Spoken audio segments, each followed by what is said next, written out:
आवाज news true voice. आदाब नाज़रीन, आवाज़ न्यूज चैनल पर आपको खुशामदीद। मारूफ बिजनेसमैन और सीनियर कांग्रेस लीडर ममता गुप्ता के शोहर संतोष गुप्ता ने अहम रिमार्क्स दिए। इन्होंने कहा कि सियासत में आने की तहरीक उन्हें पीवी नरसिम्हा राव से मिली। वजीर आला रेवंत रेड्डी हर कारकुन को वक्त देते हैं और ऐसा लीडर इन्होंने पहले कभी नहीं देखा। गो बैक मारवाड़ी तहरीक के मंजर में इन्होंने कहा कि असल मारवाड़ियों से कोई मसला नहीं, लेकिन गुज़िश्ता 10 बरसों से राजस्थानी नाम पर आने वालों की वजह से मुकामी अफराद के रोजगार पर असर पड़ रहा है। अब अवामी हुकूमत इन मसाइल को हल करेगी, ऐसा इनका यकीन है। ఆయన కూడా మా అమ్మమ్మ వాళ్ళ ఊరు అన్నమాట, దామెర దగ్గర వరంగల్ కరీంనగర్ బార్డర్లో ఉంటారు. అప్పటి నుంచి నేను ఆయన ఫాలో అవుతుండే పివి నరసింహారావు గారిని. సో ఆ టైంలో ఆయన ఫాలో అవుతూ కొంచెం కాంగ్రెస్ మీద మాకు బాగా అభిమానం ఉంటుండే, కాలేజ్ డేస్లో ఎన్ఎస్యూ ఇదంతా. సో ఏదైతే ఆయన రిఫార్మ్స్ తీసుకొచ్చిండో, సొసైటీకి ఎకనామిక్ రిఫార్మ్స్ తీసుకొచ్చిండో, ఆ టైంలో ఎంతో మందికి విదేశీ ఆపర్చునిటీస్ దొరికినాయి. విదేశీ కంపెనీలు ఇండియాకి రావడం జరిగింది. ఇండియాకి వచ్చిన తర్వాత గవర్నమెంట్ కాకుండా ప్రైవేట్ సెక్టర్లో కూడా ఎంప్లాయ్మెంట్ రావడం జరిగింది. ఆ ఎంప్లాయ్మెంట్లో ఎంతో మందికి ఎన్నో రకాలుగా ఉపాధులు ప్లస్ హై ఎండ్ సాలరీస్ రావడం జరిగింది. దాని తర్వాత లగ్జరీ అనేది ఇండియాలో స్టార్ట్ అయింది. ఈరోజు మనం ఇంత లగ్జరీ చూస్తున్నామనంటే అప్పుడు ఆయన తీసుకొచ్చిన రిఫార్మ్స్. సో ఆ టైంలో మనకి గ్లోబలైజేషన్ కావటము, గ్లోబల్ కంపెనీస్ ఇండియాకి రావటము, Indian man power, Indian technical experts బయటికి పోవటము, ఇదంతా జరిగిన తర్వాత మనకి అన్ని రకాలుగా ఇన్కమ్ అనేది కూడా బాగా వచ్చింది. అక్కడ మన ఇండియన్ సంపాదించి వాళ్ళు డబ్బులు ఇక్కడికి సేవింగ్స్కి పంపించి ఇక్కడ ఇన్వెస్ట్మెంట్ చేయడం, ఇక్కడే రియల్ ఎస్టేట్ పెరగటము, ఇక్కడ రియల్ ఎస్టేట్ ఆపర్చునిటీస్ రావటము, మళ్ళీ ఇక్కడ కొన్ని వందల వేల లక్షల కంపెనీలు రావటం, ఆ కంపెనీస్ ఎంతో మందికి ఉపాధి పొంది దాని తర్వాత వాళ్ళకు వచ్చిన డబ్బులతోటి మంచి మంచి అపార్ట్మెంట్స్ కానీ ఇండ్లు కానీ కొనుక్కొని అక్కడ ఏరియా డెవలప్మెంట్ కావటం, తెలంగాణ డెవలప్మెంట్ తోటి మనకు అట్లా ఫస్ట్ పివి నరసింహారావు గారి నుంచి మాకు బాగా స్టార్ట్ అవ్వడం జరిగింది. పోవట్లేదు, ఎందుకంటే ఆయన కూడా బిజీ షెడ్యూల్ ఉంటాయి, 100 ఉంటాయి. ఎవ్రీడే మినిమం ఆయన బయట కూడా 3-4 ప్రోగ్రామ్స్ అటెండ్ చేస్తున్నారు. రాష్ట్రానికి బాస్ కదా, 4 కోట్ల మంది ప్రతినిధి కదా. కాబట్టి మనం కూడా జాగ్రత్తగా సమస్య ఉంటేనే మనం సమస్యను తీసుకొని పోతున్నాం. ఇప్పుడు అందుబాటులో ఉన్నారు ముఖ్యమంత్రి గారు కానీ, డిప్యూటీ ముఖ్యమంత్రి గారి, మా ఇన్ఛార్జ్ మంత్రి పొన్నం ప్రభాకర్ కానీ, మళ్ళీ మాకు సంబంధించిన మేయర్ గద్వాల్ విజయలక్ష్మి కానీ, దానా నాగేందర్ గారు కానీ, మన రోహిత్ రెడ్డి గారు మా జిల్లా అధ్యక్షుడు, మళ్ళీ అది కాకుండా మా పిసిసి ప్రెసిడెంట్ గారు ముఖ్యంగా మహేష్ కుమార్ గౌడ్ గారు, ఆయన పార్టీలో కాకుండా పబ్లిక్కి సంబంధించిన ఇష్యూస్లో కూడా అన్న మాకు చాలా హెల్ప్ చేస్తున్నారు. మళ్ళీ మాకు ఎంపీ అనిల్ కుమార్ యాదవ్ గారు, అంజన్ కుమార్ యాదవ్ గారు, సీనియర్లు ఎంతమంది మాకు యాక్టివిటీస్లో మాకు హెల్ప్ చేస్తున్నారు అంటే అన్ని రకాలుగా మాకు హెల్ప్ చేయడం జరుగుతుంది. ఇదివరకేమో మనం లిమిటెడ్గా ఒకరి దగ్గరే పోవాల్సి వస్తుండే, ఇప్పుడు అట్లా లేదు, డీలిమిట్ అయి ఉంది. అంటే సమస్యలు అన్ని రకాలుగా మాకు తీరుతున్నాయి. మొన్న కూడా బోనాలప్పుడు కొండా సురేఖ గారు మాకు లాస్ట్ డివిజన్లో 7 కోట్లు ఇచ్చిండే. ఈసారి కొండా సురేఖ గారు విజ్ఞప్తి వేరు ఇంకా 35 లక్షలు ఎక్కువ రావడం జరిగింది. అంటే గుడికి ఇంకో 5,000-10,000 ఎక్కువ రావడం జరుగుతుంది. దీన్ని బట్టి చూస్తుంటే అలా మేము మీడియా మిత్రులుగా మేము ఒక 10 సంవత్సరాల నుంచి ఉన్నాము.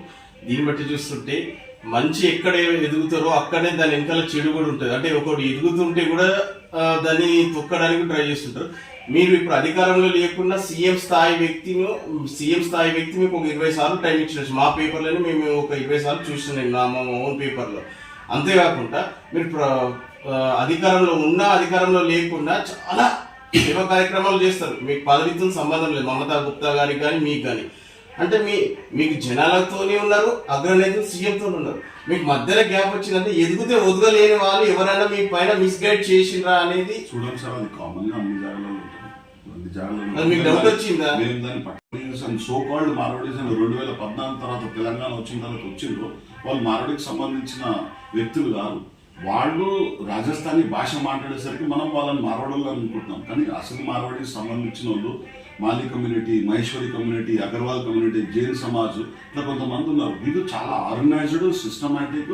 వీళ్ళు దేశ స్వాతంత్రంలో వాళ్ళది పాత్ర ఉంది, తెలంగాణ ఉద్యమం 1969లో పాత్ర ఉంది, తెలంగాణ మొన్న ఉద్యమంలో కూడా వాళ్ళకి పాత్ర మేజర్ రోల్ ఉంది.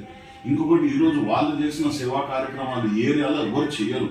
నేను అనేది ఉందంటే ఈ గ్యాప్ అనేది తెలుసుకోవాలి. అసలు మారోడీలు ఎవరు, ఈ డూప్లికేట్ మారోడీలు ఎవరు అనేది తెలుసుకొని అసలు మారోడీస్ కూడా మనం ఎంతలో వాళ్ళు కూడా మనకంటే ఎక్కువ సపోర్ట్ చేస్తున్నారు. ఏరియా డెవలప్మెంట్లో కానీ స్టేట్ డెవలప్మెంట్లో కానీ వాళ్ళకి ముఖ్య పాత్ర ఉంటుంది. వాళ్ళ ఇండస్ట్రీస్ ఉన్నాయి, వాళ్ళకి ట్యాక్సులు కడుతున్నారు, ఇన్కమ్ ట్యాక్స్ కడతారు, ఈరోజు ఇంత మనకి ఇన్ఫ్రాస్ట్రక్చర్ డెవలప్ అవుతుంది అంటే వాళ్ళది కూడా మేజర్. అయితే ఈ సో కాల్ 2014 తర్వాత కొన్ని సెక్షన్స్ ఎవరైతే వచ్చిండ్రో వాళ్ళు డూప్లికేట్, వాళ్ళు ఈ మీకు తెలంగాణ వచ్చే ముందు ఊర్లలో మారోడీలు ఇప్పుడు కొత్తగా వచ్చిందా ముందు వచ్చిందా, ఇప్పుడు వచ్చిన వాళ్ళంతా అది పెడుతున్నారు. ఏది మన sanitary shops, electrical shops, plus sweet shops, ఈ ఏదైతే కిరాణా షాప్స్ ఇప్పుడు కొత్తగా వస్తున్నాయి చూడండి. వీళ్ళు చాలా క్లారిటీ ఉన్న మనుషులు కాదు, వీళ్ళు పొద్దున్న చేస్తే ఇల్లీగల్ యాక్టివిటీస్ చేస్తారు, వీళ్ళ మీద మనం టార్గెట్ చేయాలి. అయితే ఉద్యమంలో కూడా మీరు ఉద్యమం చేసేవాళ్ళు కూడా చాలా క్లారిటీగా చెప్పడం జరుగుతుంది, చెప్పాలనుకుంటున్నాను. ఏంటంటే ఈ ఎవరైతే పాత మార్వాడి సమాజ్ సంబంధించిన వాళ్ళు ఉన్నారో వాళ్ళు చాలా ఆర్గనైజ్డ్. ఈ కొత్తగా వచ్చిన వాళ్ళు రాజస్థానీ భాష మాట్లాడేసరికి మనం మార్వాడి అనుకుంటున్నాం, కానీ వాళ్ళు మార్వాడి కమ్యూనిటీకి సంబంధించిన వాళ్ళు కాదు. వీళ్ళు తప్పు చేస్తున్నారని వాళ్ళని టార్గెట్ చేయడం పద్ధతి కాదు. ఎవరైతే తప్పు చేస్తున్నారో, ఎవరైతే ఇల్లీగల్ యాక్టివిటీస్ చేసి మన తెలంగాణ ప్రజలని మోసం చేస్తున్నారో వాళ్ళ మీద యాక్షన్ తీసుకోండి. ఆ క్లారిటీ కూడా కావాలంటే మళ్ళీ ఇంకొకసారి అందరం కూర్చుంటే దాంట్లో డెఫినెట్ గా క్లారిటీ వస్తుంది. గవర్నమెంట్ కూడా కొంచెం సీరియస్ గా తీసుకొని ఇల్లీగల్ యాక్టివిటీస్ ని ఆపగలిగితే ఆ రోజు ఉద్యమం ఏదైతుందో ఆగిపోతుంది. ఎందుకంటే ఈ రోజు ఉద్యమం మనం అనేది ఏంటిది, మీరు చేసే ఇల్లీగల్ దందాలతోటి మా ప్రజలు ఇల్లీగల్ తిని వాళ్ళ హెల్త్ డిస్టర్బ్ అవుతున్నాయి అనే కదా మన మెయిన్ ముఖ్య క్వశ్చన్. సో ఇది ఆపగలిగితే మాత్రం 100% అయిపోతుంది. మా ఊర్లో నేను చెప్తాను, మా ఊర్లో ఫస్ట్ ఒక స్వీట్ హోమ్ వచ్చిందన్న. స్వీట్ హోమ్ వచ్చి నుంచి తర్వాత హోల్సేల్ కిరాణా షాప్ వచ్చింది, తర్వాత 1 by 1 హార్డ్వేర్ షాప్. ఇవన్నీ ఎప్పుడు రావడం జరిగింది? జస్ట్ ఈ 10 years లోపల తెలంగాణ వచ్చిన తర్వాత ఇవన్నీ స్టార్ట్ అయ్యాయి. 10 years కూడా పట్టింది. ఈ తెలంగాణ రాకముందు కూడా హైదరాబాద్ లో, ఇప్పుడు నేను గోషిమల్లికి సంబంధించిన వ్యక్తిని, నేను ఫీల్ఖానాలో పుట్టినా.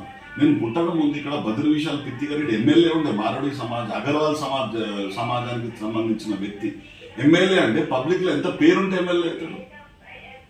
అప్పుడు పేరు లేకుండా ఎమ్మెల్యే ఓట్లు వేస్తారు, అక్కడ చేసే కార్యక్రమాలు ఉంటేనే ఓట్లు వేస్తారు. నేనేమంటున్నా అంటే ఈ తెలంగాణ వచ్చిన తర్వాత